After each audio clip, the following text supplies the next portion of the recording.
ಎಲ್ರಿಗೂ ನಮಸ್ತೆ. ನನ್ನ ಯೂಟ್ಯೂಬ್ ಚಾನಲ್ಗೆ ಎಲ್ರಿಗೂ ಕೂಡ ಸ್ವಾಗತ. ನಾನಿವತ್ತು ವಾಕಿಂಗ್ ಮಾಡ್ತಾ ಇದ್ದೀನಿ. ಅಂದರೆ ಡೈಲಿ ವಾಕಿಂಗ್ ಹೋಗ್ತಿದ್ದೀನಿ. 1 ಅವರ್ ವಾಕ್ ಮಾಡ್ತೀನಿ ನಾನು ಇವತ್ತು. ಹಾಗೆ ಪಾರ್ಕಲ್ಲಿ ವಾಕಿಂಗ್ ಮಾಡಬೇಕಿದ್ರೆ ನನಗೆ ಫ್ರೆಂಡ್ಶಿಪ್ ಡೇ ಅದು ನೆನಪಾಯಿತು. ಯಾಕಂದರೆ ಪಾರ್ಕಲ್ಲಿ ಎಲ್ಲರೂ ಅವರವರ ಫ್ರೆಂಡ್ಸ್ ಜೊತೆ ಕೂತ್ಕೊಂಡು ಮಾತಾಡ್ತಾ ಇರಬೇಕಿದ್ರೆ ನನಗೂ ನನ್ನ ಫ್ರೆಂಡ್ಸ್ ಇದು ತುಂಬಾ ನೆನಪಾಯಿತು. ಸೊ ಮನೆಗೆ ಬಂದ ತಕ್ಷಣ ಎಲ್ಲ ಫೋಟೋಸ್ ಹುಡ್ಕೊಂಡು ನಿಮ್ಮ ಜೊತೆ ಶೇರ್ ಮಾಡೋಣ ಅಂತ ಅನ್ನಿಸ್ತು. ಎಲ್ಲರ ಲೈಫಲ್ಲಿ ಕೂಡ ಬೆಸ್ಟ್ ಫ್ರೆಂಡ್ಸ್ ಅಂತ ಹೇಳಿ ಇದ್ದೇ ಇರ್ತಾರಲ್ವ. ಸೊ ನನ್ನ ಲೈಫಲ್ಲಿ ಬಂದ ಫ್ರೆಂಡ್ಸನ್ನು ನಿಮಗೆ ಪರಿಚಯ ಮಾಡಿಸ್ತಾ ಇದ್ದೀನಿ.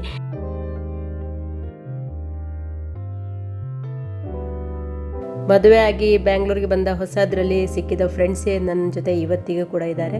ಅಂದರೆ ಮೋರ್ ದೆನ್ ಒಂದು 23 ಇಯರ್ಸ್ ಆಗಿರ್ಬೋದು. ನಮ್ಮದು ಫ್ರೆಂಡ್ಶಿಪ್ ಅಷ್ಟೊಂದು ಸ್ಟ್ರಾಂಗ್ ಆಗಿ ಬೆಳೆದಿದೆ. ನಾವು ಯಾರು ಕೂಡ ಒಂದೇ ಊರಲ್ಲಿ ಹುಟ್ಟಿ ಬೆಳೆದಿಲ್ಲ. ಒಬ್ಬೊಬ್ಬರದು ಒಂದೊಂದು ಊರು, ಒಂದೊಂದು ಭಾಷೆ.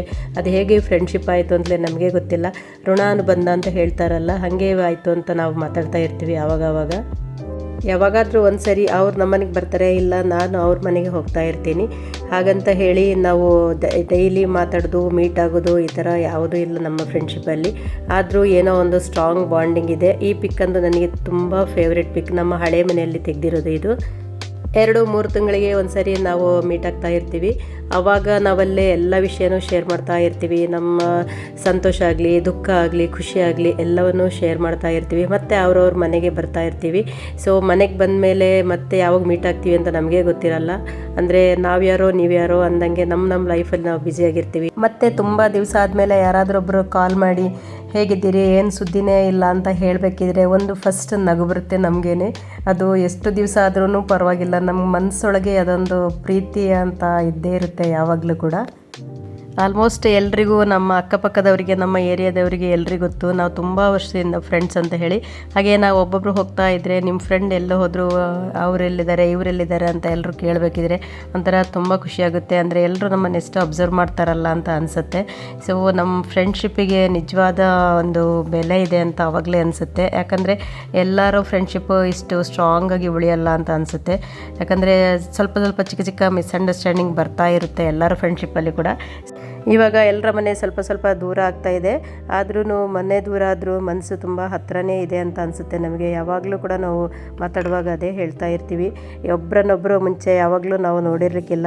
ಆದರೂ ಅದು ಹೇಗೆ ಫ್ರೆಂಡ್ಶಿಪ್ ಬೆಳೆಯಿತು ಅಂತ ನಮಗೆ ಗೊತ್ತಾಗ್ತಾ ಇಲ್ಲ.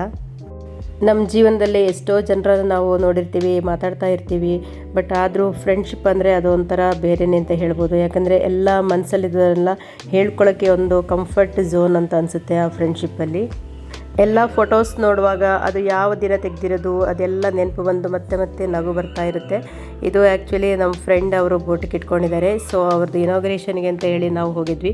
ನಮ್ಮ ಅಮ್ಮನೂ ಬಂದಿದ್ದರು, ಹಾಗೆ ಫ್ರೆಂಡ್ ಅಮ್ಮನೂ ಬಂದಿದ್ದರು ಊರಿಂದ.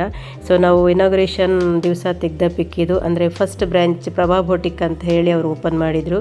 ಹಾಗೆ ಇದು ನಮ್ಮದು 25th ಆ್ಯನಿವರ್ಸರಿಗೆ ನಮ್ಮ ಮನೆಯಲ್ಲಿ ಫಂಕ್ಷನ್ ಮಾಡಿದ್ವಿ.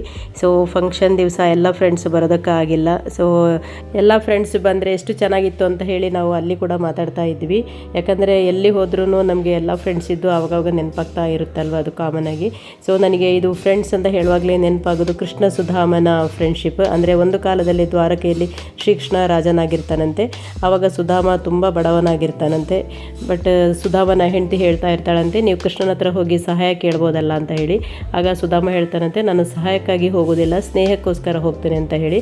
ಸೊ ಯಾವಾಗಾದರೂ ಹೋಗಬೇಕಿದ್ರೆ ಏನಾದರೂ ತೊಗೊಂಡೋಗ್ಬೇಕು ಅಂತ ಹೇಳಿ ಮನೆಯೆಲ್ಲ ಹುಡುಕ್ತಾನಂತೆ.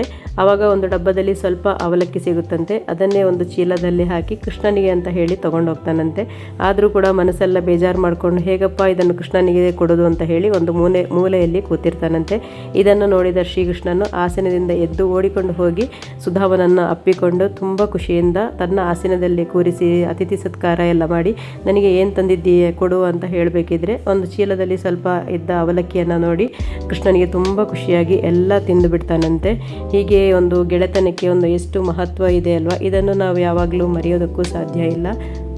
ಅವರು ಎಷ್ಟೇ ಬಾಲ್ಯ ಸ್ನೇಹಿತರಾಗಿದ್ದರೂ ಕೂಡ ಸುಧಾಮ ತನ್ನ ಕಷ್ಟವನ್ನು ಕೃಷ್ಣನಿಗೆ ಯಾವತ್ತೂ ಕೂಡ ಹೇಳಿರಲಿಲ್ಲಂತೆ. ಹಾಗೆಯೇ ಅವನು ತನ್ನ ಗುಡಿಸಲಿಗೆ ಹೋಗಬೇಕಿದ್ರೆ ಅದು ಒಂದು ಗುಡಿಸಲು ಹೋಗಿ ಒಂದು ಸುಂದರ ಮನೆ ಆಗಿತ್ತಂತೆ. ಕೃಷ್ಣನು ಏನು ಹೇಳದೆ ಇಷ್ಟೊಂದು ಸಹಾಯ ಮಾಡಿದ್ದಂತ ತುಂಬ ಕಣ್ಣೀರು ಬಂತಂತೆ. ಅಂದರೆ ನಿಜವಾದ ಸ್ನೇಹಕ್ಕೆ ಹಣ, ಸ್ಥಾನ, ಮಾನ, ಭಾಷೆ ಯಾವುದೂ ಮುಖ್ಯ ಅಲ್ಲ ಅಲ್ವಾ. ಸೊ ನಾವು ಮನಸ್ಸು ಮತ್ತು ಪ್ರೀತಿನೇ ಮುಖ್ಯ ಅಂತ ಈ ಸ್ನೇಹದ ಅರ್ಥ ಆಗಿದೆ. ಇಲ್ಲಿ ನೋಡಿ ನಮ್ಮ ಫ್ರೆಂಡ್ ಬರೀ 20 ದಿವಸಕ್ಕೆ ಡ್ರೈವಿಂಗ್ ಕ್ಲಾಸಿಗೆ ಹೋಗಿ ನಮ್ಮನ್ನೆಲ್ಲ ಇನ್ನೊಬ್ಬರು ಫ್ರೆಂಡ್ ಮನೆಗೆ ಕರ್ಕೊಂಡು ಹೋಗಿದ್ರು. ಅವರು ಹೇಳಿದ್ರು ನಿಮಗೆ ಧೈರ್ಯ ಇದ್ದರೆ ಕೂತ್ಕೊಳ್ಳಿ ಅಂತ ಹೇಳಿ. ನಾವು ಕೂಡ ಅವ್ರ ಮೇಲೆ ತುಂಬ ಕಾನ್ಫಿಡೆಂಟ್ ಇಟ್ಕೊಂಡು ಕೂತ್ಕೊಂಡಿದ್ವಿ. ತುಂಬ ಆರಾಮದಲ್ಲಿ ನಮ್ಮನ್ನು ಕರ್ಕೊಂಡು ಹೋಗಿ ಸೇಫಾಗಿ ಕರ್ಕೊಂಡು ಬಂದರು. ಹಾಗೆ ನನಗೆ ಡ್ರೈವಿಂಗ್ ಕೂಡ ಆ್ಯಕ್ಚುಲಿ ಅಂದರೆ 2 ವೀಲರ್ ಡ್ರೈವಿಂಗ್ ಅವರೇ ಹೇಳ್ಕೊಟ್ಟಿರೋದು.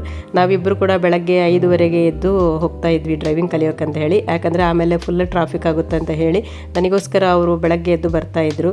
ಯಾಕಂದರೆ ಈ ಬ್ಯಾಂಗ್ಳೂರು ಸಿಟಿಯಲ್ಲಿ ಈ ಟ್ರಾಫಿಕ್ಕಲ್ಲಿ ಸ್ವಲ್ಪ ಡ್ರೈವಿಂಗ್ ಕಲಿಯೋದು ತುಂಬಾ ಕಷ್ಟ. 2 ವೀಲರ್ ಆಗಲಿ 4 ವೀಲರ್ ಆಗಲಿ ಕಲಿಯೋದು ತುಂಬಾ ಕಷ್ಟ.